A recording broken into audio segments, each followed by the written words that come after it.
Let's podcast. Alongside Joe Giglio, I'm Joe Ovies inside Eford Studios in downtown Raleigh. Thanks to Empire Properties, but like for real, thanks to Empire Properties. Went over to the Morning Times, got some more of the tea with the honey, and because we got to make it the secret sauce to preserve the voice, a little Elijah Craig small batch. I feel like Ken gave this to us.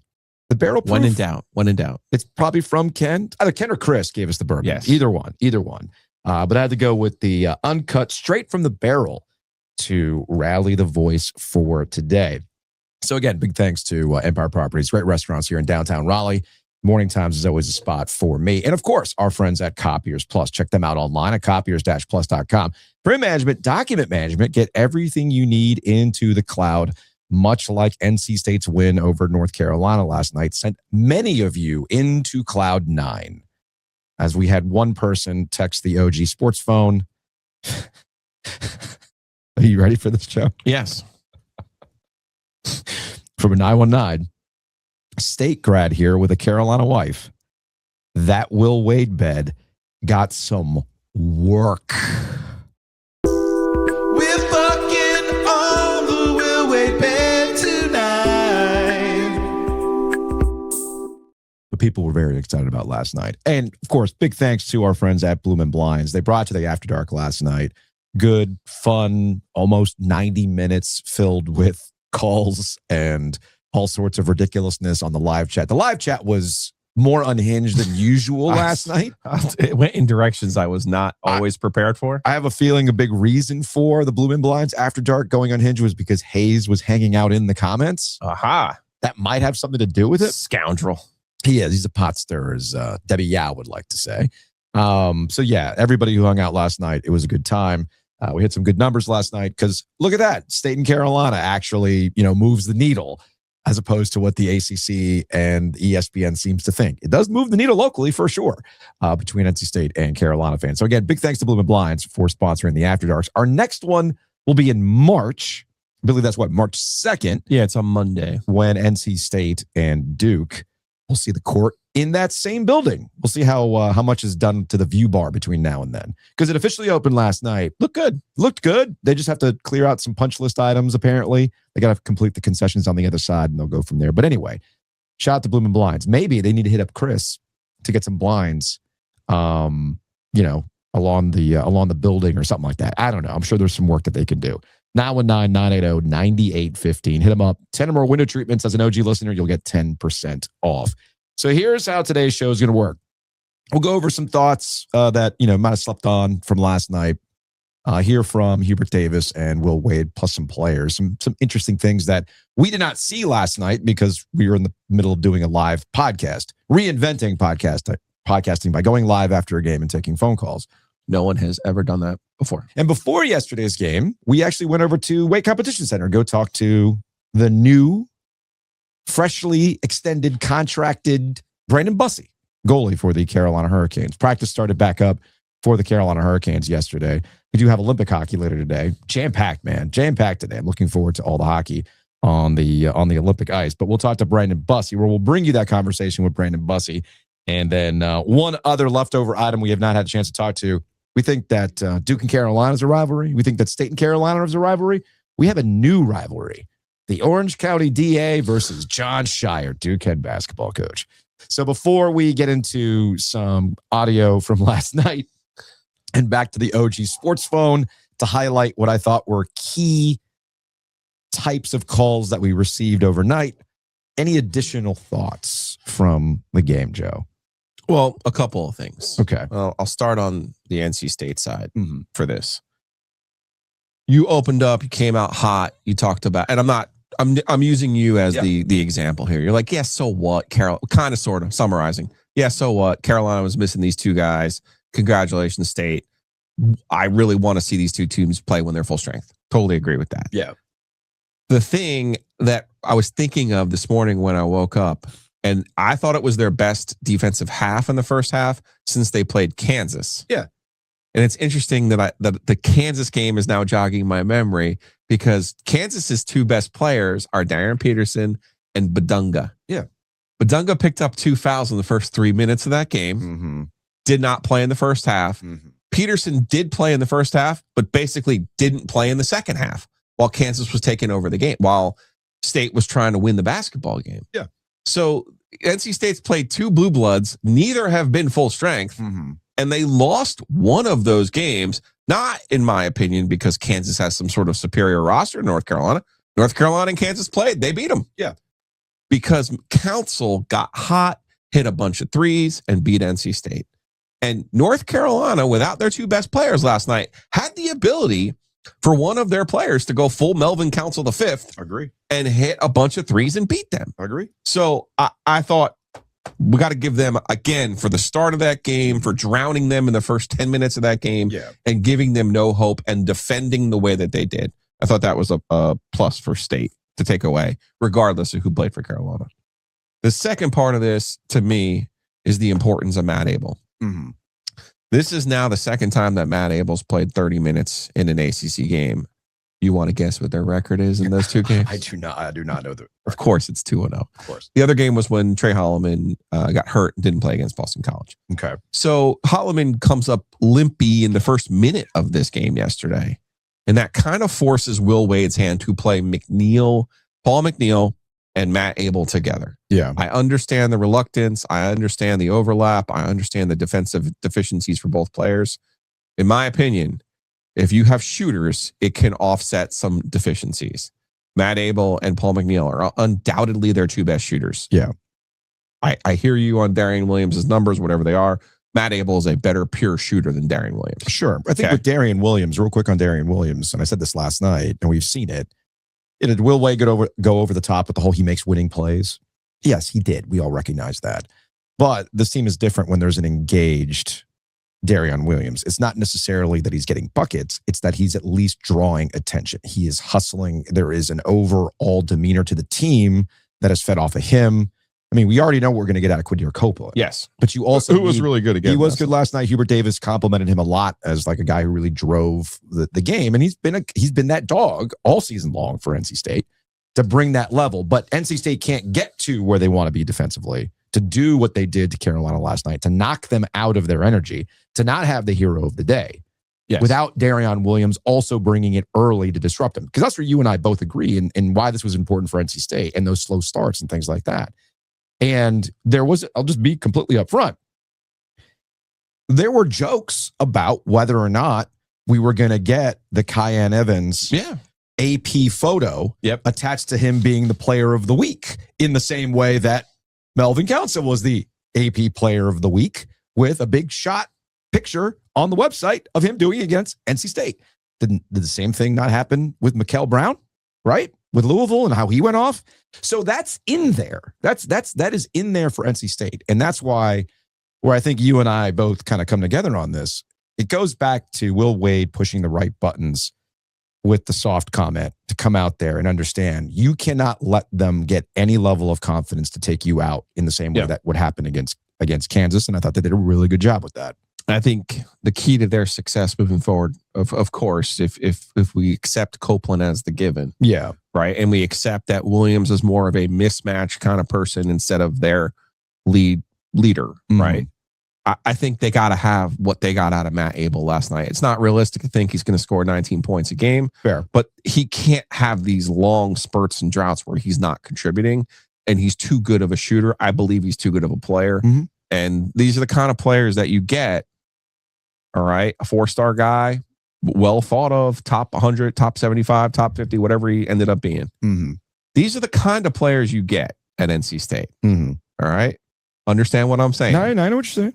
Deron Rippey's going over there. You're the number 1 guy or the number of top 5 guy. He's going down the street. Right. But you got to get a Matt Abel, and you got to get a guy like that and develop him. And you hope somebody like him, and Paul McNeil. I know there's big talks today over at the Wolfpack Club, over with the collective about, hey, is it possible? Can we keep both of these guys, McNeil and Abel? Because they haven't been playing them together. So why would they come back? Why would both come back next year? I say you try to figure out over these next 6 weeks that are left in this season, you try to figure out how to keep those players, how to play them together, keep them happy, and keep them on your roster.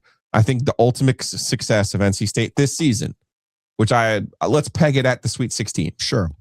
Is dependent. Which would be a first for Will Wade as a coach. Yeah. Well, not as he was not as a suspended. team. Yeah. His team has gotten to the Sweet 16. He has not gotten to the Sweet 16. So I think if they're going to max out and get beyond the first weekend of the NCAA tournament, it's going to include Matt Abel playing like he did last night and with Paul McNeil. It's not an either or.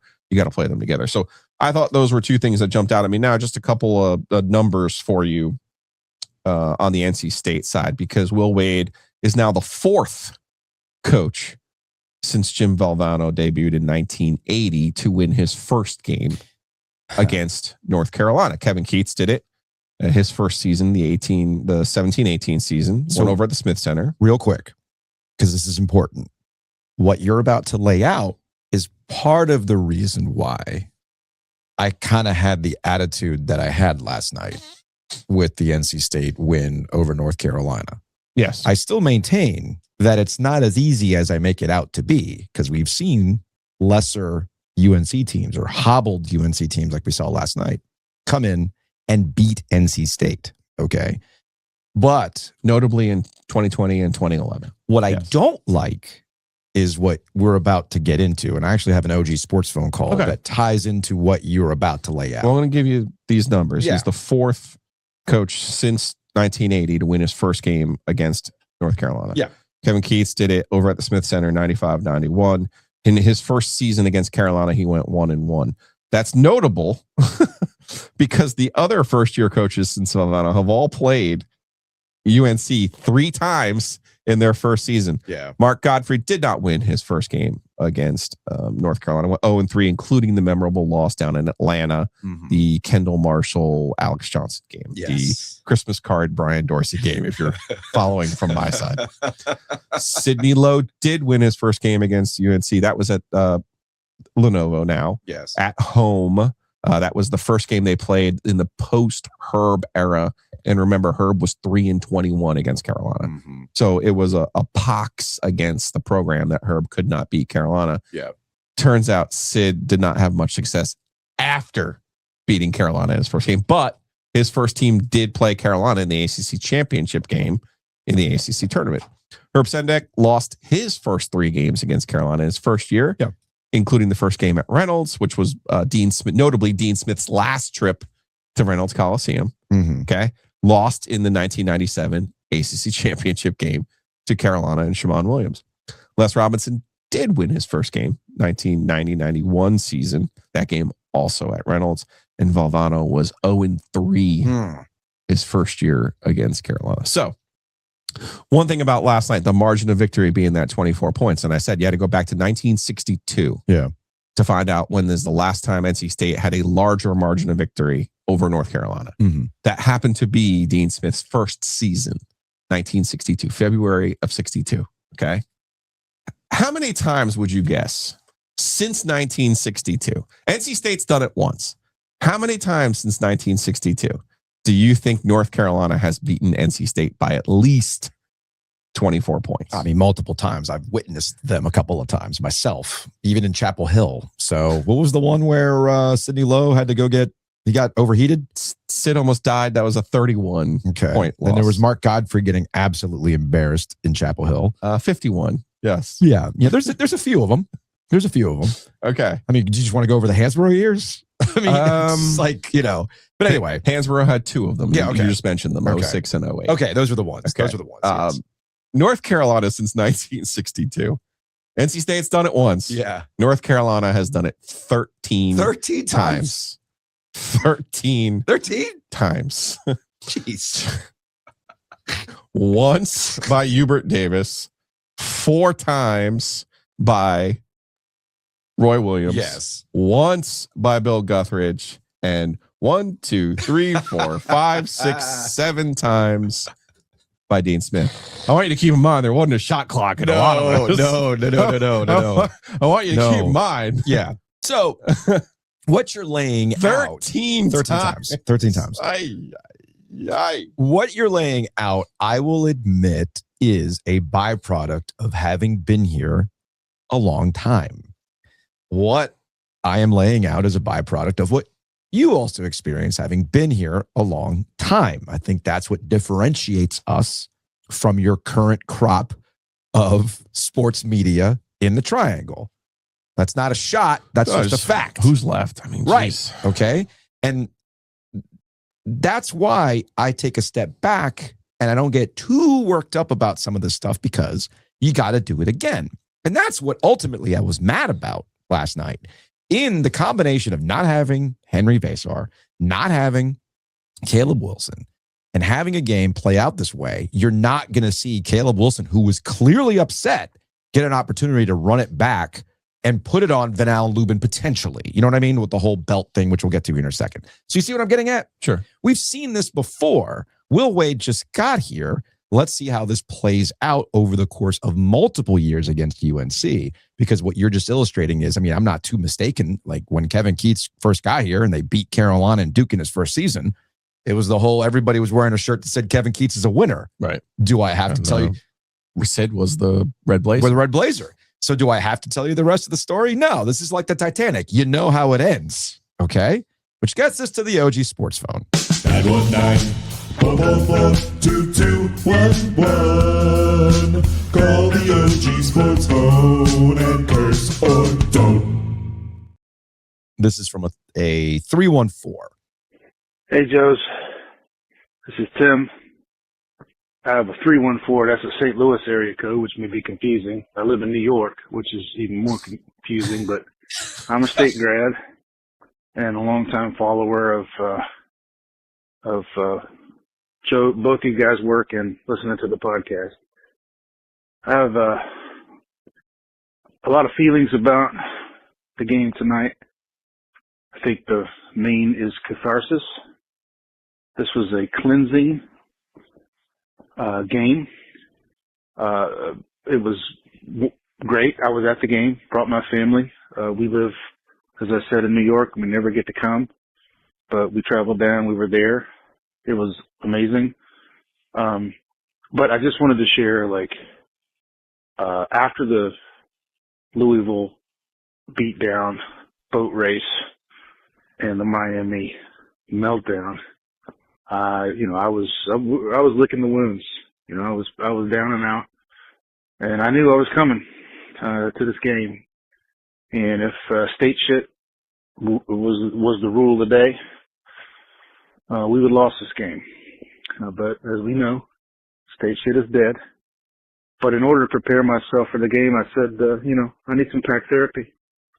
And I know, Joe Giglio, you don't have that trademark anymore, but I did appreciate your work on that podcast. But I needed some, and I listened to the episode that you guys put out with Hayes.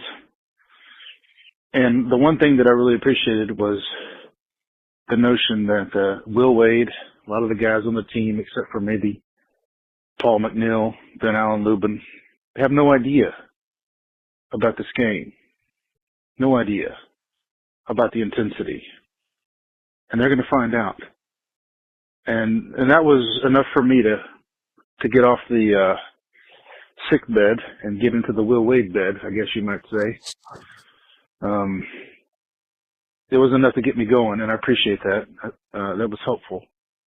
And it was true. I don't know if you guys heard, but Chazanow was interviewing Darian after the game, and one of his comments was that it was the loudest he's heard it all year, which I think was probably true. It was nuts in there. But he said you could really hear how much they hate UNC.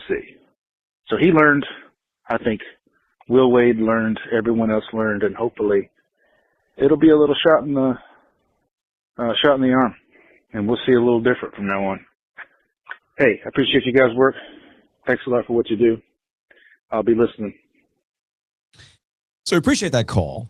And yeah, if you're Darion Williams, if you're Will Wade, you're not going to know it until you finally get to experience it. And it was a very, very good crowd last night. It was a great crowd. Great crowd last night. And that's why these games matter.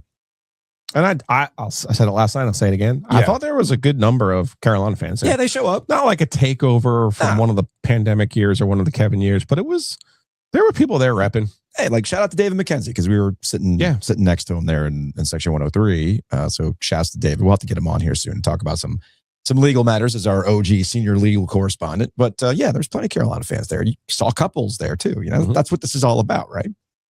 But the one thing that I thought was interesting from that call was the word catharsis. Okay. That last night was some sort of catharsis. Now in the micro, yeah, you're coming off a beat down Louisville and you gagged it away against Miami. And then you get this. Okay. Totally understand that. But I'm sitting here thinking to myself, am I misremembering 2024? Now, to the caller's point, he agrees NC State shit is dead. There's a reason why NC State shit is dead. Because of 2024, okay? Where they went through Louisville, Virginia, Duke, and then who'd they beat in the championship game, Joe? It wasn't Boston College and it wasn't Pitt. No, who'd they beat? Let me look. Checks notes. Syracuse? No. Okay. It was a blue team, right? Oh, look on the pen. It wasn't the Citadel. Notre Dame. Randy Woodson didn't agree to get Citadel in, did they? Don't get me started. So no, I'm kidding. They beat Carolina with Roy Williams in the building wearing his Easter best. Okay. So like when I hear words like catharsis, when I see people getting this worked up about these things, really it tells me two things, right? Y'all really fucking hated Kevin Keats. Okay. That's what that tells me. And the other thing it tells me is you finally got a guy for now that you like, and there's alignment. And when the guy that you like is doing the things that you want, well, guess what happens? You're banging on the Will Wade bed. You know why there's no Dave Doran bed? And I'll go ahead and put the $2 in myself since he is now catching a stray. Because you know what last night was? And a caller pointed this out. Last night was what Dave Doran does to North Carolina on a pretty routine basis now. They want it more than Carolina, and then they embarrass Carolina on the field. Last night, players aside, to a man, this is Zayden High last night. I'll go ahead and I'll use the clip. This is from Vashti Hurt over at Carolina Blitz. And he said about intensity. You couldn't feel the emotion out there. Y'all wasn't watching the game for real. I mean, they came out with energy. We didn't, and that's the reason they won the game. What's the mood around Henry? Is it something you keep in the back of your mind, hoping to get another shot? I mean, yeah, hopefully we see him in the ACC tournament, but I mean, it's not something that we just sit here and think about for the rest of the season. We're on to the next, on to Syracuse on Saturday. So there you go. That's Zayden High, right? Moving on to the next thing. I think his point about the energy, to your point, that's where North Carolina and football in particular, they've come up short in matching NC State's intensity for this game. And I think they did last night too. Meanwhile, you've got Hubert Davis. This is an exchange between Shelby Swanson over the News and Observer and Hubert Davis, head coach at North Carolina, in relation to the energy and Caleb Wilson being so mad that apparently he got on the team. He was vocal. What an unbelievable concept. You have players available. You're allowed to talk to them. And then you get to talk to the coach about what the players said. Oh, all in the middle of construction. It's pretty neat. So here's Hubert Davis and Shelby on Caleb Wilson apparently just getting on the team for their lack of energy. Shelby, go ahead. I'll wait for the mic. Yeah. So I understand Caleb was pretty vocal with the team after the game. I know, again, obviously that's private space, but if you don't mind sharing just kind of the gist of what he was saying. I'm not going to share that. I respect your question. Yeah. I really do. And I think I think it's a great question. Where I'm coming from is I think, there are things that are said between us as a team that should stay between us as a team. But I think that's a great question. That needs to be shared with just us. I guess just as a follow-up, if you don't mind me asking, why was it important maybe for him to speak up and talk to the team and share whatever he was feeling, given the fact that he wasn't able to play? Again, I don't know where you got all your information. There were a number of guys that spoke, and so there were a number of things that was said, and those are things that will stay with us as a team. So again, that was an exchange between Shelby Swanson and Hubert Davis after the game. I'm bringing all this up to get back to my original point in that when the guy is doing it and you like him, then everything is all good. When the guy is doing it, but you're over him, well, then you're going to find different ways to parse it. You're going to have different ways to interpret it. Again, I get back to Dave Doran. Dave Doran does this exact thing to Carolina. But what did we talk about this past Monday? National television. Dave Doran's catching strays about that. Why is every time NC State's on a national stage, they shit the bed, right? But there's still that glow with Will Wade. There's still that investment in Will Wade. There is the alignment, the singing from the same page that Will Wade talks about. So therefore, you're going to like forget 2024, like actual catharsis where grown men were crying, actual catharsis where BJ Barham of American Aquarium updated his AV cart tattoo from 1987 to add 2024. You see what I'm getting at? Yeah. This was a regular season game. Now, I'm not saying it wasn't an important game for Will Wade. I'm simply saying, do you understand where I'm coming from here? Sure. And all this kind of stuff.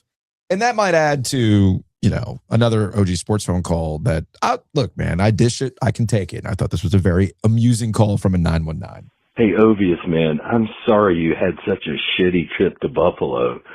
Obviously, your trip sucked. You came back with your ass on your shoulders, man. Wolfpack had no control over who was playing in the UNC lineup. So give Will Wade, who you obviously hold contempt for, some credit. I can't believe I spent all my money on your T-shirts and being a Founders Club member and all that stuff to hear this shit. Come on, man. Lighten up. At least give the Pack some credit. We enjoy this. I don't give a shit who's wearing the Carolina blue. Beating them is what matters.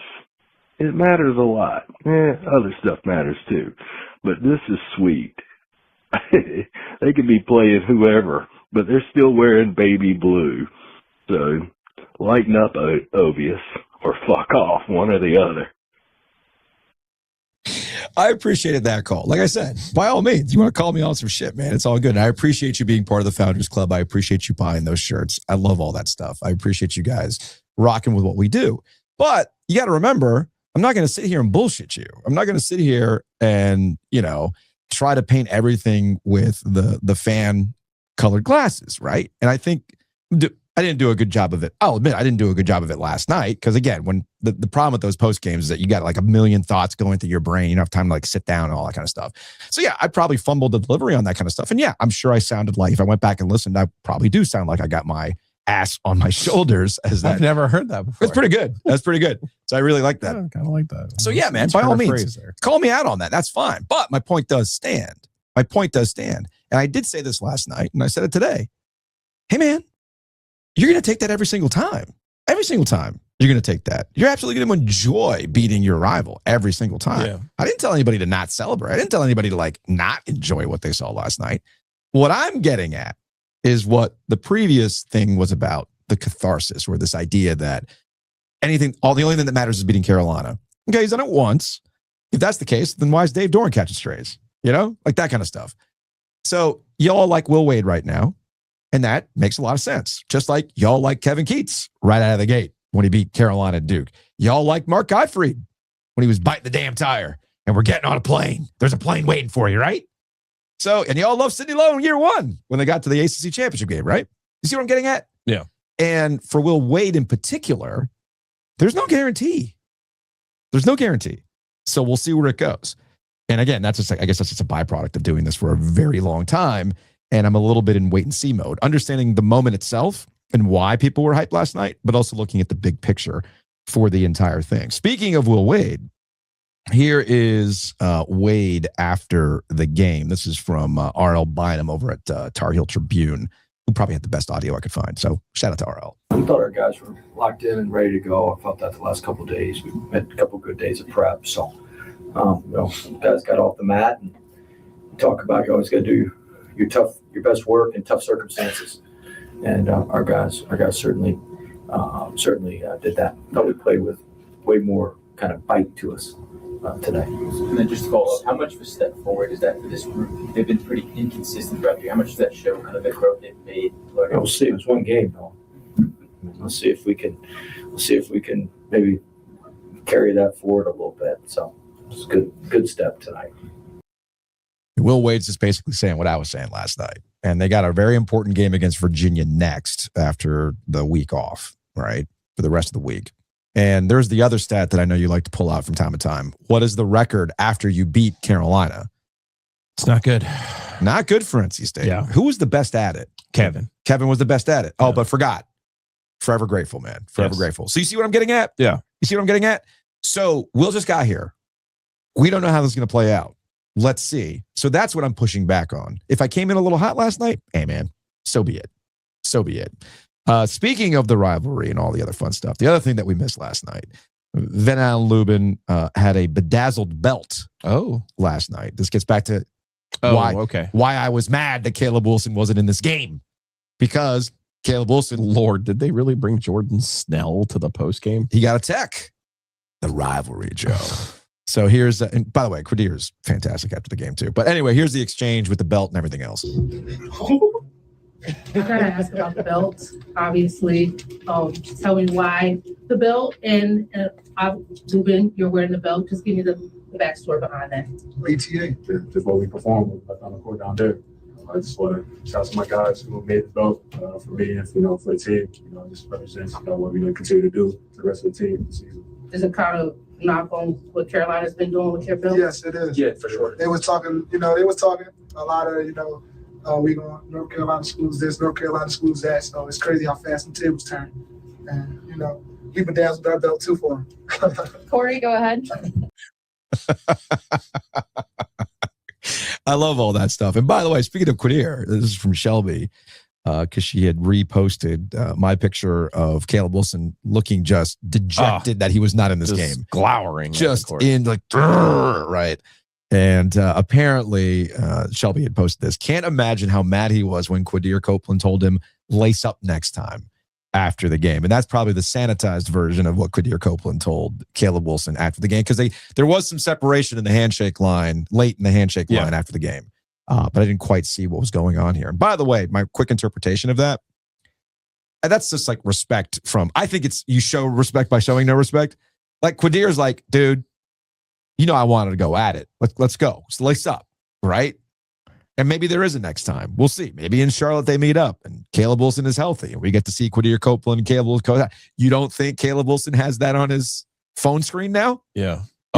Oh yeah. Right? The office, the guy taking the notes. Taking the notes, right? Yeah. To me, that's a bizdelic. That's a show respect by showing no respect. Lace up next time because, man, I wanted to give you the belt to ask. That's why we watch sports. That's why I watch sports. Mm-hmm. It's dudes who want it, high-level competitors, and the only way to settle it is on the court. And we didn't get that matchup particularly, but obviously State, it meant a lot. With Carolina, Hubert Davis probably has some soul searching to do as to why he can't get this team to get like this for the State game, but he can for the Duke game, because Roy Williams wouldn't do that. So anyway, all those things are kind of jumbling around in this particular matchup. Yeah, I think last night might be one you throw away if you're Carolina. That would be my interpretation. That's fair. If I'm running them. They go to Syracuse on Saturday. They need to win that game because they finished the season with Louisville and Virginia Tech, Clemson at home. Yeah. They cannot beat any of those teams without Vesser and Wilson. Agree. And then they go to Duke. They can't beat Duke, period, without Wilson. Yeah. So I expect Vesser to play sooner than later. Mm-hmm. I'm still trying to figure out what's going to actually happen with Caleb Wilson.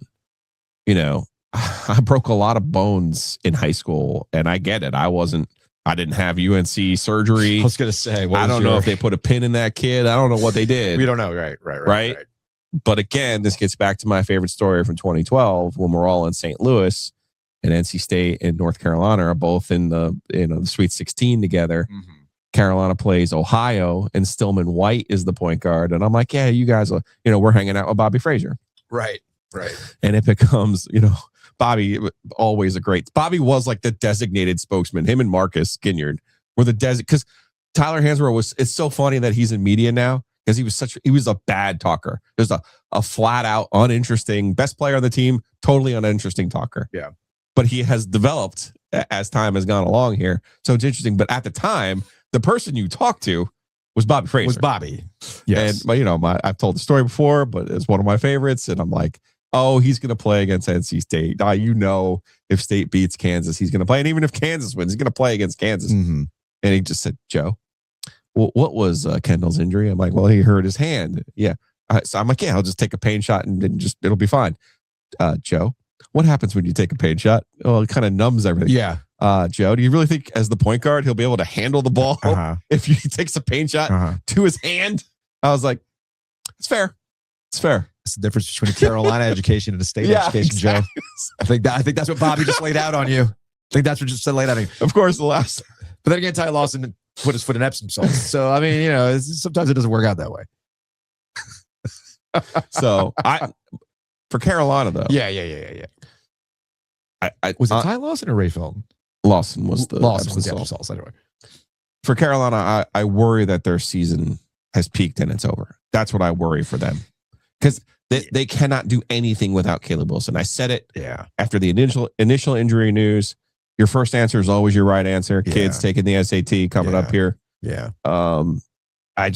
Andrew Jones from Tar Heel 24/7 asked Hubert Davis to basically cover what you're describing. The last 8 days where you go from the elation to beating Duke and then you find out the Caleb Wilson stuff and you lose these 2 games and it's like, okay. He's such a tour de force for them. Yeah. Like it's just, there's just no way around it. Some teams, like I've said before about State with Darian Williams, they can get away with winning games when Darian's not scoring. Yeah. For Carolina, and you know what? It's an unfinished legacy with the wins over the Blue Bloods. Yeah. But you hope it doesn't end. You hope that's not the end. But again, he's got to do his best. Caleb Wilson has to do his best for Caleb Wilson. Oh, yeah, no, totally. You know what I mean? Now, regarding the injuries, I thought this OG Sports phone call was very much on point. I don't want to hear shit about players being injured for Carolina because there was a 4th-string quarterback once who went into Chapel Hill and won. So I think some good backups can easily beat State, shouldn't they? They play at Carolina. Now, what the caller is referring to is the Ben Finley game in Chapel Hill. Who was the QB on the other side for that game? Was it Sam Howell? Can't remember. Jeez, my memory is failing. I didn't do my homework on this one. I think it was Drake May. Was it Drake May?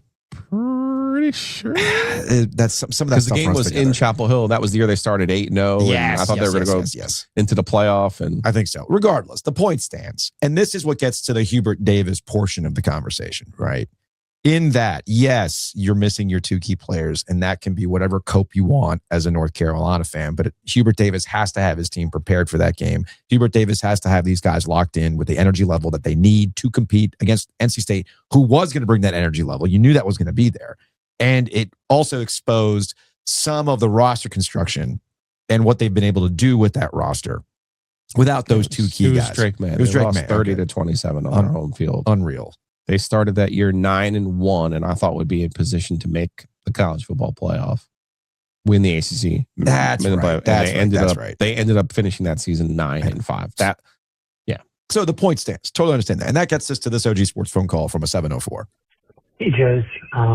I was just going to call and say that last night kind of laid bare the dynamic of the UNC fan base's mindset right now. This season, everyone came in wanting it to be Hubert's last. I think Caleb Wilson and just everything he's been and the victories he's led UNC to has been a nice distraction. And I think the joy of this season has been much more about embracing Caleb Wilson than feeling good about Hubert Davis. Then last night without him, you just see everything coming up that's been boiling over the past 5 years. And look, the past 5 years haven't been terrible. There's been highs, but this has run its course, and I think everyone is ready to move on. Well, not everyone, because the administration's not. The administration's not. And I would say probably most Carolina fans are okay. Most. There's a very vocal group. I mean, hell, even Roy Williams had a vocal group of people that didn't want him to be the coach anymore because it was time to move on and get the next hot thing, right? They got a player last night and commit Dylan Mingo, a point guard. But even then, I mean, you and I were sitting next to Ross Martin last night, the big dog. Well, because he's been hurt. Mingo's been hurt. I get that. And apparently he can't shoot. But JC Zemble, who I trust, says he has like a built-in rivalry. They're both from New York with Rippy. Okay. Well, that's perfect. Guess what? They're going to play against each other. We're going to hear stories about New York and point guards. But the reason I brought up the big dog, Ross Martin. He was down on Big Hitters Pod. He was down on that. At least the boys in the group chat were down on that. And that's probably because of Hubert Davis to a certain extent. Sure. Because people, to the caller's point. Again, you want to whitewash stuff, you can. Forever grateful. As we've learned. Forever grateful. That's forever grateful. So It's that. But the Hubert Davis thing, again, I'll repeat what I said last night and talking to a few people in the building. Given the regular season, Hubert Davis has done enough that he's coming back. Like, his job is safe. Unless we get into the, as we discussed with Patrick Stevens last night on the After Dark, what do you call it? A black swan event? Which I was like, oh, Patrick, stay you, man. Never change, dude. Never change, man. But I know what he's saying. I know what he's saying. But again, there's a reason why it's called a black swan event. It's a very, very rare thing for them to just lose out or whatever it might be. As he said, and I agree with him, there's not a lot of losses left on the schedule. But if there are, right, then we might have some issues, right? Or like bad losses on the schedule, I guess. No. Especially if they beat Syracuse on Saturday. Yes, and they should. They should. Syracuse is so bad, and they're going to get a new coach. I'll be really curious to see with an outgoing AD and the Boeheim stuff finally running its course, what direction they go in at Syracuse. All right, 2 more calls, because I thought these last 2 calls really illustrate why I love it here. It's funny, all these Carolina fans, all my mentions and whatnot, and somebody posted on YouTube, look at these 2 guys hate NC State. It's like, oh, geez, here we go. We're doing our job. That's why I love it here. This market remains undefeated. So these 2 calls, I think, are a perfect illustration of why I enjoy what we do. You enjoy what we do. Let's go to a 919. OG. Good morning, fellas. I'm listening to your After Dark after State pounded Carolina, and rightfully so. All kudos to NC State. I'm a huge Carolina fan. All kudos to NC State. They handled their business tonight. Nothing to say about that. Give credit where credit is due. Obviously, good job, State. What I'm calling about, and it could be me, you guys are State grads, and you make no secret about that. But I think you do a really good job of balancing out your opinions and your content and your observations about some of the teams in the triangle. Duke, Carolina State, Wake Forest. I think you guys do an excellent job of that. I know the fans and the callers give you guys a hard time, but I think you guys do a great job. Now, what I'm calling about, and this could be me, I could be outside the demo.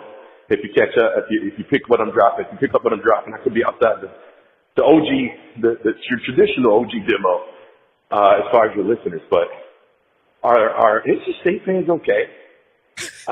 In all seriousness, I'm not saying this because I'm a Carolina fan and I'm gatekeeping, but when I listen to some of these calls with some of these guys, whether it's football season, basketball season, whatever it may be, they sound a bit unhinged. Man, enjoy that win last night as you should, but, to call a sports podcast show and,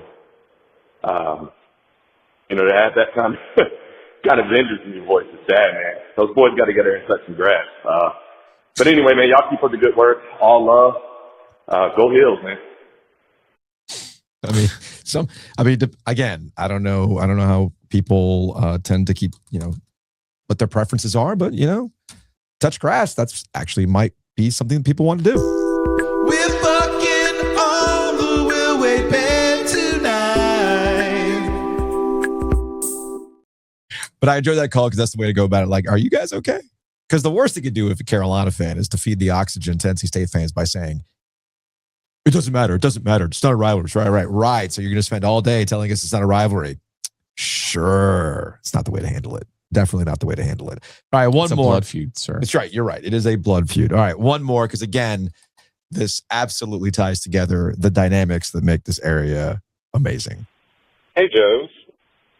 This is Zach, as in the Carolina fan that Joe told to go to the NC State Carolina football game a few months ago with his girlfriend, the State fan. Went to the game last night.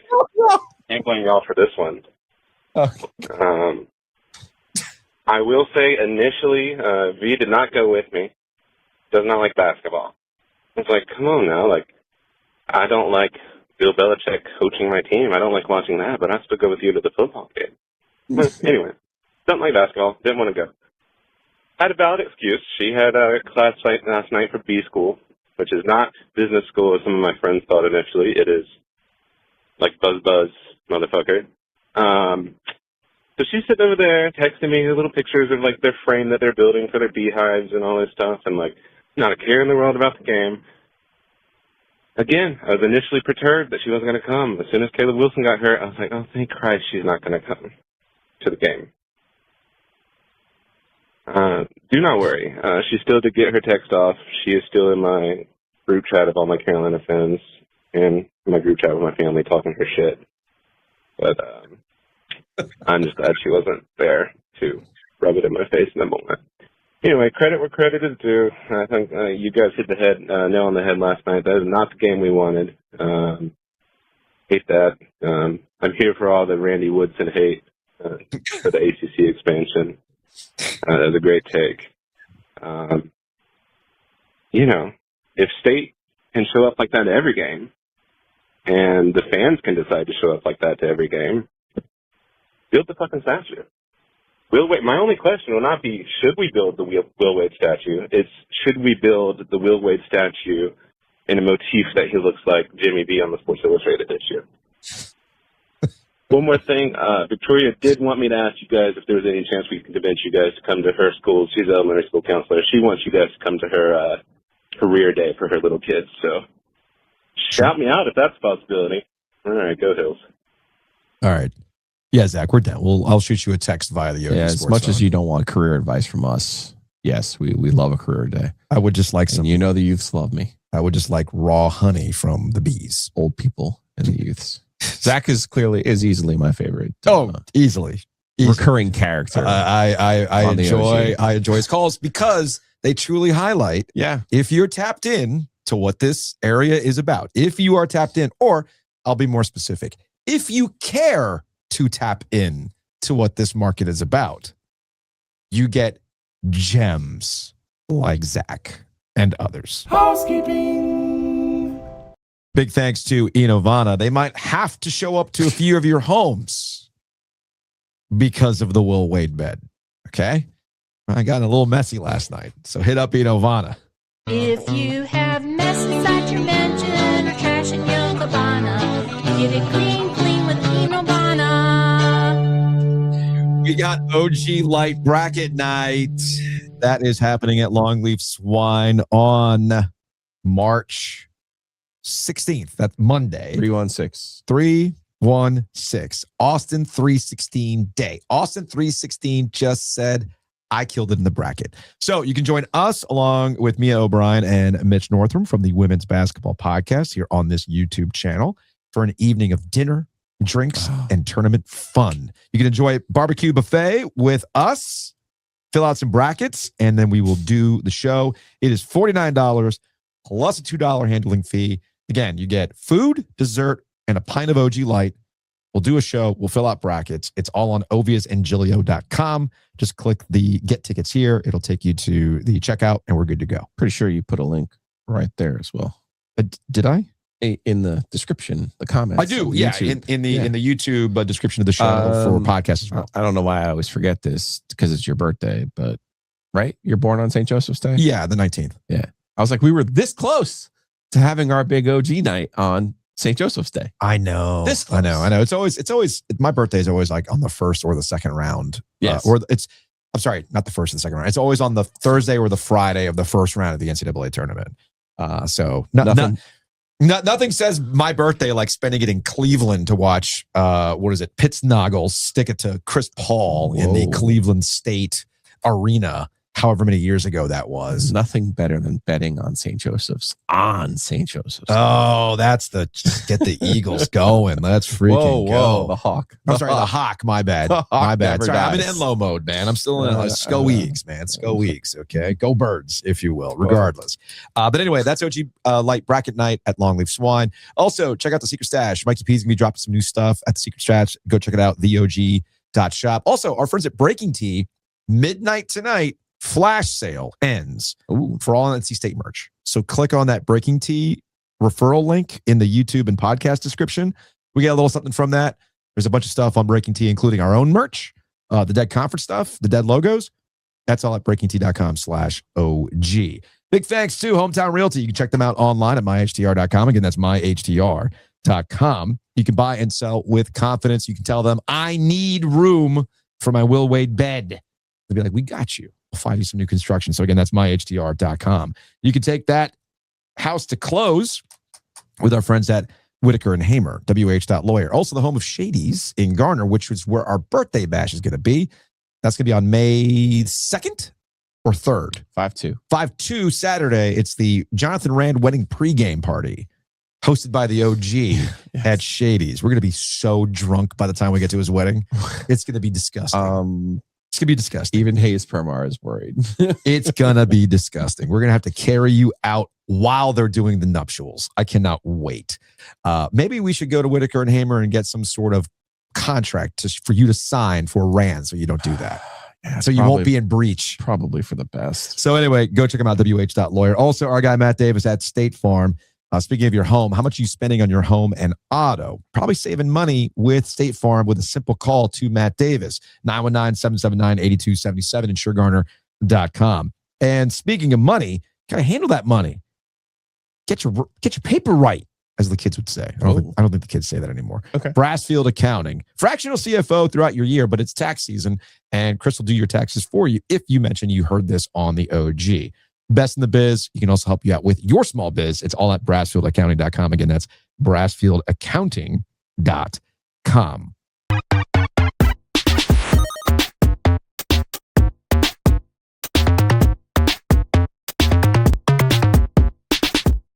Yeah, speaking of Brassfield Accounting, they bring you our conversations with Mike Maniscalco. We got to catch up with Mike Maniscalco yesterday. And to the caller's point, man, it sounds like you had an awful time in Buffalo. No, I had a great time in Buffalo. I was chopping it up with Mike yesterday at Weight Competition Center, talking about the places that I went to. He recommended a couple different spots, and they all hit, man. They all hit. Got to hang out with Charlie the Butcher. Not Benny the Butcher. Whoa. Not Benny the Butcher. He's in another part of Buffalo. Did not see him. But I got to Charlie the Butcher, and I had myself a beef on weck. It was fantastic. The wings were amazing. I am still detoxing from my trip to Buffalo. But yeah, Mike and I came to the agreement in that, that's a great place to visit. And as he says, from like April to October, there's not a lot of better places than Buffalo that time of the year. But then you got to contend with the other months. And like we had a great day where it was like 45 degrees and sunny. And then the next day when we got knocked out in the semis, it was gray. The snow looked even darker than it's supposed to be because of all the dirt that's accumulated from all the shoveling and all that kind of stuff. Yeah. And you're like, yeah, you know what? I can see why somebody wants to move from here, right? Somebody wants to move. But you know who isn't moving? Brandon Bussi. He's not moving. Just signed a contract extension. And we went to go talk to him at Weight Competition Center yesterday. So I was listening to the Spit and Chicklets podcast on my way over here to Weight Comp, and you kept using the phrase house money. Now you actually got house money and more with that contract. Congrats. Thank you. I appreciate it.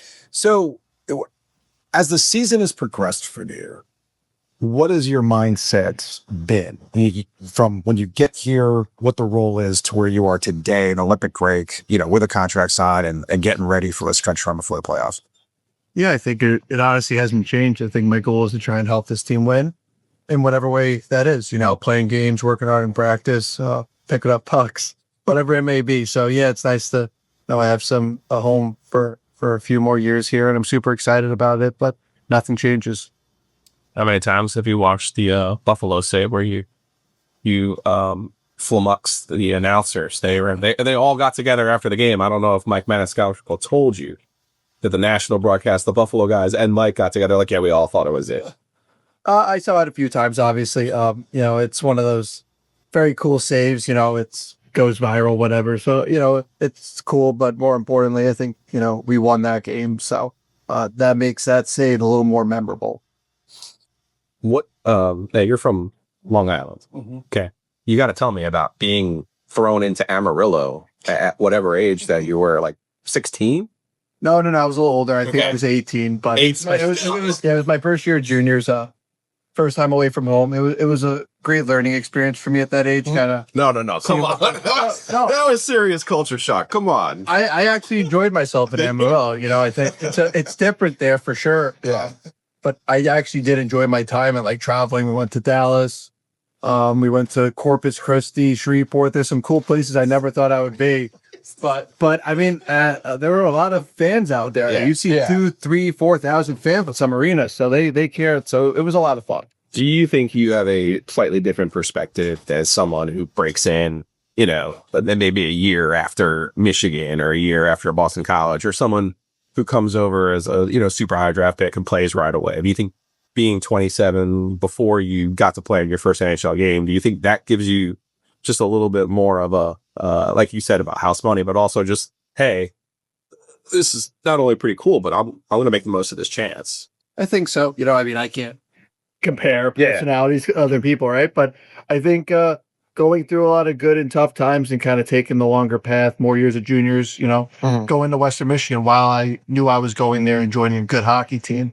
You know, it's not the 5-star programs that, you know, like Michigan or BC have had over the years, Denver, North Dakota. I think just putting myself in different positions with groups of people that had aspirations to go into the next level is what makes it easy to push yourself. And then being here again is like, in a sense, maybe I shouldn't be here for where I was when I was 16, 17, but, you know, I took a different path, worked really hard, and now I'm here, and I'm excited that I get to, you know, help the team and play some games. What I love about my job and also being the manager for my kids' 14U team is that I hear your stories and it makes it really easy to tell the kids everybody's got their own path. Not every path is the same. It really is just showing up every day and taking the opportunity when it's presented to you. But I mean, at some point that perseverance, you know, it kind of gets with you after a while, but you just showed up every day, right? Yeah, for sure. You know, I'm not going to totally say I was a complete underdog story because there's people that go through harder things, right? I was fortunate that I did have a Division I commitment going into juniors, St. Lawrence, you know, there were things going my way still, but I think going through those hurdles of difficult times, you know, for me personally, with just like not playing well or being away from home or trying to find my game, that was really good for me at a young age. I feel like you had a pretty serious groin injury at Western Michigan too, right? Yeah, it was. I think a lot of people who listen to our program are about to wince, I believe, at the severity of this injury, right? Yeah, I tore my adductor my sophomore year. Okay. During the COVID year, so we were in a bubble in Omaha, and we were playing 10 games in 20 days, and I got hurt in the first game. So, it was a good grind to get back to be able to finish that year and play some games. But if it was a normal year, I think I would have been able to play more, but just because of how condensed everything was, fewer games, you know, I missed some time. But yeah, it's difficult. You know, it was 2.5, 3 months of grinding off the ice for probably 6 to 8 weeks, and then on the ice for about a month until I felt good to go. And then, you know, I felt good, but it's still like anything. Sometimes with an injury, you're gonna feel it for a little bit. But I'm proud of the way me and the people at Western handled it, how I rehabbed, and I'm happy to say I feel really good. Yeah. There's what has been the reality of being here with the Hurricanes compared to whatever your perception was when you either with Boston or I don't know how long you were with Florida for, but I don't know if it was that long. Well, I mean, I think you could see throughout the NHL, like the level of commitment people have.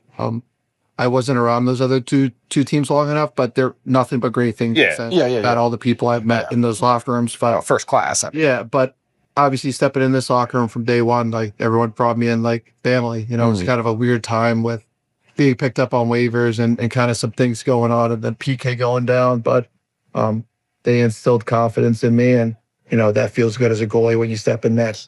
And the fans absolutely embraced you too from the jump, and they love the story. And you got to love that, right? Backs you up. Yeah, absolutely. You know, I think we have the best fans in the NHL. Their energy they bring, it's loud in there. You know? I mean, I don't want to say they were louder at any point, but, you know, that end of the Hartford game against Utah, like, that was a pretty special feeling, you know, and the fact that they have my back, they have our team's back, that really is able to push us in times where maybe we need it a little bit. So you're talking about that grind. We're in this Olympic break right now. Is this something that you were looking forward to? Like, how do you process this time off? I mean, you're right back here practice with what's left of the team. How do you go through this? Yeah, obviously we were playing really good hockey going into it. So, you know, outside people could say, man, you don't want to have a break now. But with how tight the schedule's been, I think it's really important that we had a break. You know, people got to enjoy times with their family, relax a little bit, get their mind away from the sport, which is needed. You know, we all love it, but it's a physical and mental grind. So I think you could see today in practice, there's a bit of excitement. We worked hard. We got good sweats in, and it's going to be a really good, however many days, 8-9 days till we're back in action. But it's really good for us to kind of get back into that practice game shape. So, I mean, other than signing a new contract, what did you do to get away from the game? Yeah, I went, so we played at MSG the last game. So I stayed in New York, and went to Long Island, you know, spent time with my family, some friends, and then went up to Boston for a few days and worked on wedding stuff. So, Mary joined me. We went to like our venue, did our food tasting, hit up some other places for like rehearsal dinner. Yeah. Just some kind of important things that it's good that we got done now versus whenever the off season is. I was going to say, if you're familiar with ACC basketball, and during the ACC tournament, coaches are famous for packing enough suits so that they're there for the whole tournament. I need to know your confidence level now and how far the Hurricanes are going. When is the wedding date? It's in July. Great call. Great call. Don't worry. The wedding, we're good. We're not gonna. What's happened with that baseball player or whatever past year with Louisville? He was gonna get married on the championship game. They didn't make it, or the day before. So, I think we can reschedule that. Yeah, no, we dodged him in there. So, but you were thinking ahead. That's what I was right. Like these coaches who pack 4 suits, you're like, nah, man. Yeah, I got shit to do in June. Yeah, regardless if I was in the NHL, AHL, East Coast, like I know playoffs can take a long time, and I have aspirations of going far wherever I'm at. So, I've done it the past few summers where I haven't made plans, so why change now? All right, I got married in the middle of the first round in 2002, and people were dipping out because they had to watch the Canes and the Devils that day for a very critical game the day we got married. If I'm not wrong, Adam Gold, our friend. Oh, yeah. Missed game 7 so 2016. So you know Adam. Yes. And so Adam, Adam's our guy. I used to be Adam's co-host back in the day. And the reason why he was not here for game 7 of the Stanley Cup in 2006 is because he was in Charleston for his honeymoon that he had promised. So was not here for that. Sometimes life gets in the way, right? Yeah, I mean, as a hockey fan, that's kind of wild. As someone about to get married, maybe I would be on his side to make. Yeah, no, it makes sense. Now, did you have opinions to make? Did you knock out the food selections, cake, all that stuff? Yeah, I think we're looking good, man. I think our food's gonna be awesome. I don't know, man. I don't want people going to the wedding listening. I think we're in Boston, so you're going to see some seafood. You're going to see some different things. I think some things on the menu you might look at and say, like, really? But then you're going to try it and like, wow, like this isn't what you're going to get at a normal wedding. Maybe not like a normal salad that people look at. I don't want the salad. They'll see this one and be like, all right, maybe I'll try this. So, All right, I'm guessing you're still at the point in your career where you're excited to have free merch from the team. But we got to work on your merch game, man. Your last name lends itself to either a very friendly PG-rated type merch, which our friends at Breaking Tea have through taken the care of. NHLPA have done. Okay. So our friends that we have a deal with Breaking Tea, and they have his shirt. So. There could also be a slightly more spicy one though, which is good Bussi, right?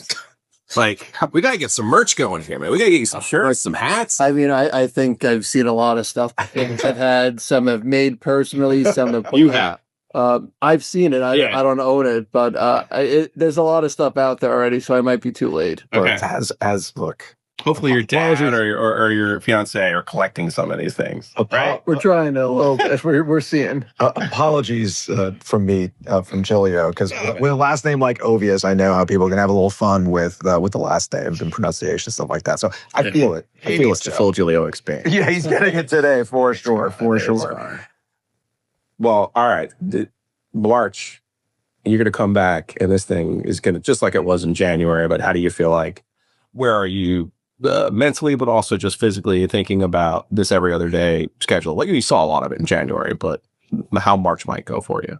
Yeah, I think I'm excited for the opportunity and whatever games I might play. I think team-wise, I think everybody's going to pull on the rope. I think when you're playing every other day, and I think we have, 15 or 16 and 30, 32 days. So it's going to be tight, obviously, but I think that's why we're a good team. I think you look at top to bottom, we have somebody bringing something to the table every game. And then in some of these wins, you look at the box score and you're like, somebody is pulling on the rope, and picking up the slack, I guess, in a sense. So I think it's going to be really good to see our team as a whole, everybody give it our all here.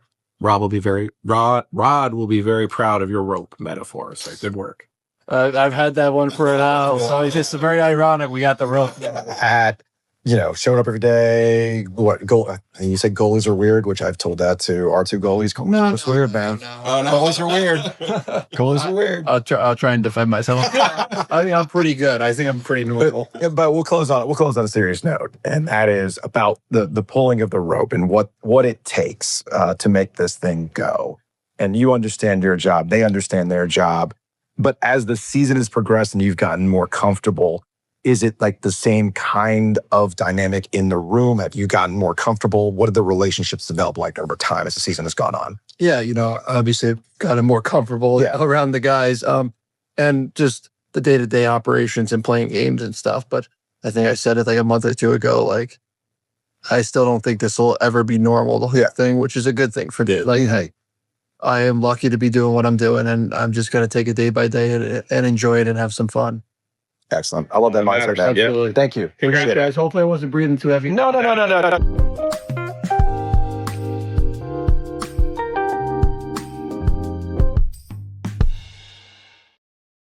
He's a good dude, man. It's you could tell it's like he's still just processing all these things all at once. And I am looking forward to the Canes starting back up again because things are going to get real quick with the trade deadline, the compressed schedule, and of course the playoffs.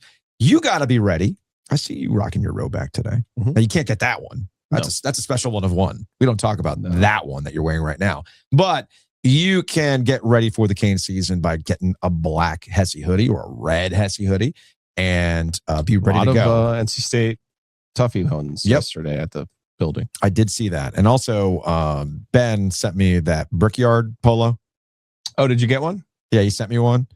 And Kelly saw it. And she was like, okay, I got to admit, that's pretty slick. That looks pretty good. I have the Brickyard. You've got the quarter zip. Yeah, he sent me the polo. It's pretty slick. Nice. So go to rowback.com. They got new stuff all the time, including getting you ready for St. Patrick's Day. Their St. Patrick's Day collection is really, really good. My favorite. So head on over to rowback.com, use that promo code OG20 and save 20% off your order. Now, there's another way you can get a rowback from us. It doesn't require you to go to rowback.com and buy a rowback, although we recommend that you do. Yeah. We recommend that you do. What you could do is hit up Miller Lending. MillerLending.com, 919-447-3377. MillerLending.com, Gordon Miller and the crew are going to make sure that you're getting the right rate and staying flexible and doing what's right financially for you. Refinancing and paying closing costs is a money-losing proposition. On average, it takes about 8 years to break even on paying closing costs. Substantial amounts of money to get a rate a little bit lower, and those rates don't stay static. Typically, people refinance about every 4 years. You see where the math ain't mathing? Doesn't work. So go call up Gordon today, 919-447-3377. Tell him we sent you. You will get a rowback and you will get a Butcher's Market gift basket from our friends at Miller Lending. A substantial gift basket. Gordon likes to remind us it is not cheap. So go to thebutchersmarkets.com. I don't know why that tickles me every time, but it's true. It's true, though. He always likes to point out. That's Wait a second. Hey, now. So go to thebutchersmarkets.com and you can find out all sorts of fun stuff. I'm actually going to be, Caleb. Yes, we know, Gordon. Like, that's nice, but it's nice. So Caleb went to Butcher's Market on Friday to get some stuff for Valentine's Day, and he got intrigued by the jalapeno steak tips. Yes. So I will be cooking those up tonight for tacos. Okay. Very excited about that. They got great stuff ready to go. Grab and go, by the way. You don't have to go to the counter. They got a bunch of stuff easily labeled, easy to read, grab and go, including meals. So head on over to the Butcher's Markets and take care of that. Also, big thanks to our friends at Mosquito Authority and Pest Authority. You can check them out online at bugsbite.com. The inside of your house right now with the fluctuations, the temperatures, you got critters coming in and out. Bugs might start getting active again as we get into spring. Get a handle on it now. No contracts. Pay as you go. And start thinking about those outside mosquito treatments as well. And of course, our friends at Two Roosters, check them out online at tworoosters.com. We did get a text to the OG Sports Phone asking a question. Is it advisable to eat a Slavin Sunday while being on the Will Wade bed? No. Asking for a friend. No. Two things. You're either going to be really lethargic, okay, or you're going to need the rubber sheets because you might be in the power through crew. I'm just saying. So you got to be careful about that kind of stuff. So go to tworoosters.com. Right now, we're in lovers mode. Who isn't in lovers mode right now in February? Who's not? Chocolate lovers, peanut butter lovers. We actually had another text to the OG Sports Phone about Jared once doing it again. Where did it go? Where did the text go? Oh, man. I have to go back and find it. Regardless, there was a text to the OG Sports Phone where people were like super, super hype about what Jared was putting together. I want to say it was it was something Oreo related, if I'm not mistaken. So either way, people are loving it. Go check it out. It's all at tworoosters.com. Again, that's tworoosters.com.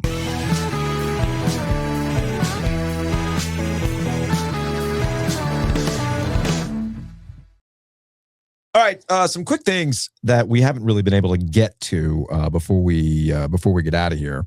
I talked about rivalries. You know, you got to take Carolina rivalry. I'm sorry, the blood feud. You got to do Carolina rivalry, and apparently we also have the Orange County DA versus Jon Scheyer rivalry. So this happened over the weekend. I'm going to pull up Jeff Neiman's tweet. Jeff Neiman is the DA for Orange County. I think he's running uncontested this year, but regardless. He tweets out on February 16th, has amassed just over 500,000 views on Twitter for what it's worth. Those metrics are kind of fucked anyway, but regardless.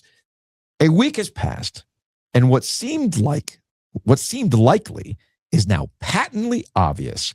There is zero evidence that anyone from Duke's basketball program was, quote, punched in the face at the Smith Center last week. Nor is there any evidence that a staffer was trampled on the floor or in a complete brawl, for that matter. Some have asked why I'm talking about this. It's certainly not because of a sports rivalry. I'm going to pause right here.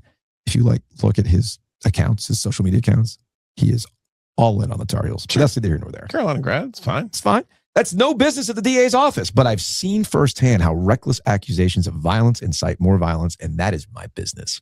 Someone with the power and influence of a major men's basketball coach should exercise more discretion before just saying things that can have real world consequences.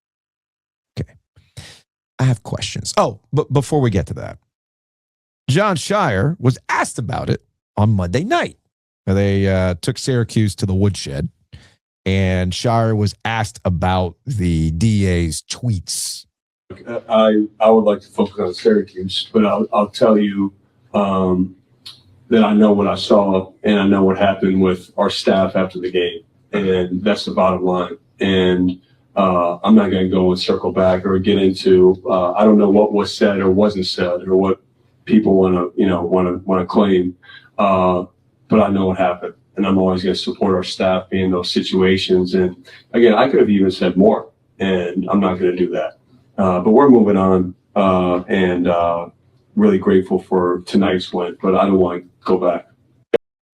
So that was Jon Scheyer. He could have said more, but he didn't. He's moving on, as I think most of us should go move on. Here's my thing about this, and it has been over a week, and I'm surprised that we're still discussing this as if Jon Scheyer is the first coach in the triangle to say something that you probably want walked back. Okay, the most interesting thing out of Jon Scheyer after the loss to North Carolina and how he discussed the court storm. And you tie that in with the Kyle Filipowski, it's amazing that his leg wasn't amputated at Wake Forest, right? This, though, when you combine the, you're shaking your head, and rightfully so. When you combine those two things, right? It's like that one moment where you go, there it is. There it is. For as much as we talk about Jon Scheyer not being Mike Krzyzewski, for as much as we talk, and rightfully so, I laud Jon Scheyer for seeming like he has a much more level-headed approach to all of this. Okay? There's still a little bit in there that makes me go, That's right. You did learn from him. You did learn from Coach K. Yeah, you were coached by him and you were on his staff. Yeah. Because that right there is so Coach K. So Coach K, right? So, in a lot of ways, I'm like, that actually warms my heart up a little bit. Like, I can see through the calm veneer that you are a fucking competitor and you don't like losing. And when you don't like losing, you're going to say some shit that you probably want back. Okay? So that's how I took it. I said my piece on it, and then we moved on. But here's my real issue, is with the Jeff Neiman dude, who I do not know. Okay. The Orange County DA. Didn't Brian Murphy, our guy, say he went to school with Jeff and knows him a little bit? Apparently, he DJ'd somebody's wedding that you and I both know back in the day, before he became the Orange County DA. Okay. So good for him, man. Guy's been around for a long time. He's a Carolina fan. That's neither here nor there. Here's my issue. What did you exactly do to find it patently obvious that it was made up? All I saw was you go online and ask for video evidence. No different than what I did. I basically went online shortly after all that. So I said, hey guys, just in case I missed it, because I'm trying not to be online as much as I used to be. Right. Hey, did I miss it? Like, is there video footage of anybody getting punched in the face the way Jon Scheyer described? And sure enough, hasn't happened. I'm like, oh, interesting. All right, moving on. Got it. But I'm not the DA. Right. I do not have the power to go over to Duke or ask Jon Scheyer to come on over to my county where this accusation happened and ask him some questions. You want to get to the bottom of it? You want him to tell the truth? There's a way to do it. You have the power to do it. Did he call anybody at Duke? I don't know. I don't know what he did. No. Yeah. No. Has he asked Jon Scheyer to come on over and interview? Nah, he hasn't. So I see this. I'm like, dude, stop wasting your time. Stop wasting your time. This is classic political office. Everybody wants to do it for the content. That's what I do, okay? I admit that we have caveman lawyer, Netflix law degrees. I ain't out here trying to be a lawyer. Now I got Jeff Neiman trying to act like he's a fucking content creator. Nah, dude. You want to be an influencer? Be an influencer. But if you want to be a DA and actually use your office, well, then go do it. It's well within your powers. Otherwise, to me, you're just doing it for the clicks. And as somebody who gets accused of, quote unquote, doing it for the clicks, ladies and gentlemen, I present to you the Orange County DA, literally doing it for the clicks. So I don't want to hear shit about what I do to generate interest for the podcast. All right? Because that's my job. There's other things to do in Orange County. Okay? Plus, here's the real insult. This is what actually has me the most fired up about Jeff Neiman and all these other chuckleheads online who are like, we must bring this to justice. You don't know ball. Because if you were a ball knower, you understand how sports works. You never let Jon Scheyer forget this. You always bring it up. You always make fun of it. You think Jon Scheyer is the first one to say something in a postgame that they'll regret and they'll hear forever? I mean, do I need to bring up all the instances of Coach K? Dylan Brooks, you're better than that. Whoa. Hey. We had a whole thing about that in a brief history of Triangle Good. Mm-hmm. All right, let's get off of Duke. Do we want to talk about the times Roy Williams said some shit, did some shit that he probably wanted back? I mean, the man left Blue Steel on the court in 2012. When FSU rushed the court, he said, fuck this, Blue Steel, see you on the bus. And you make fun of Roy forever. Same with Roy Williams said on microphone, I would like to shoot every NC State fan with a BB gun in the Smith Center. Right. I'm not making that up. I know. Roy said straight up, I wish I had a BB gun and I'd burn all their asses. I mean, that sounds like a threat of violence to me. Maybe the Orange County DA should ask Roy Williams, hey, that's not a good idea to be inciting violence, threatening to shoot NC State fans. But you see, I took it for what it was. Heat of the moment, rivalry. You probably want to walk that back, but guess what? We're going to bang on you that forever. Just like people want to make fun of Roy Williams for a variety of things that he said over time. Just like people want to make fun of Coach K for a variety of things he said over time, all that kind of stuff. And here's the thing about Jon Scheyer. To write my point, if you knew ball, if you knew the rivalry, you wouldn't be doing this bullshit. What you would be doing is roasting his ass forever. Just like people want to roast his ass. Oh, God, Coach K, indefinitely. Is that not in the lore? Yes. With Grayson Allen? Yeah. He's suspended indefinitely. How long did indefinitely last? 1 game. 1 game. I mean, technically speaking, that was indefinite for 1 game. We won't forget about it. We won't forget about it. And we will bring it up every single time. So the next time there's a court storm, I'm sure there will be references to Cal Filipowski. And it's amazing that he survived amputation later that year and got back on the court with 1 leg. Right?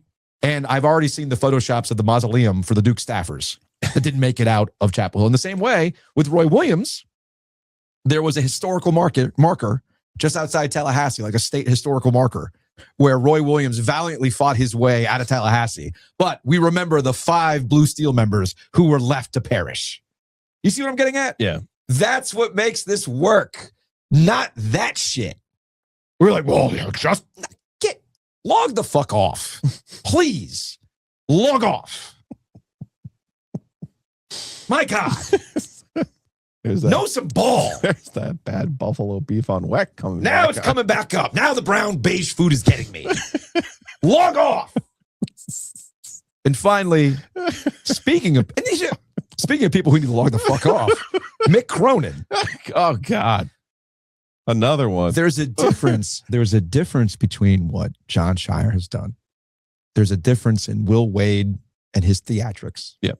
And then there's what seems to be happening across college basketball. I mean, it's where coaches, it's an epidemic. Speaking of doing it for the content, they all seem like they're doing it for the content. So UCLA, Michigan State last night?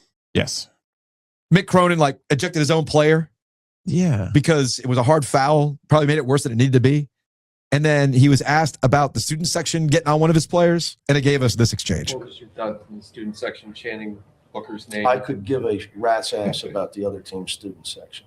I just meant overall the way that you I would like to give you a kudos for the worst question I've ever been asked. Did you like You should take it. the preparation of the? Do you really think I care about the other? No, I don't. team's I don't student think you care about the section? other. Are you team. raising your voice at me? No, I'm. Just Yeah, you are. Yeah, you are. Come on, dude. No reason. Come on. Yes, you are. Everybody's standing here listening to you. Everybody. This is on camera. They can hear you. I answered the question. I could give a rat's ass about the other team's student section.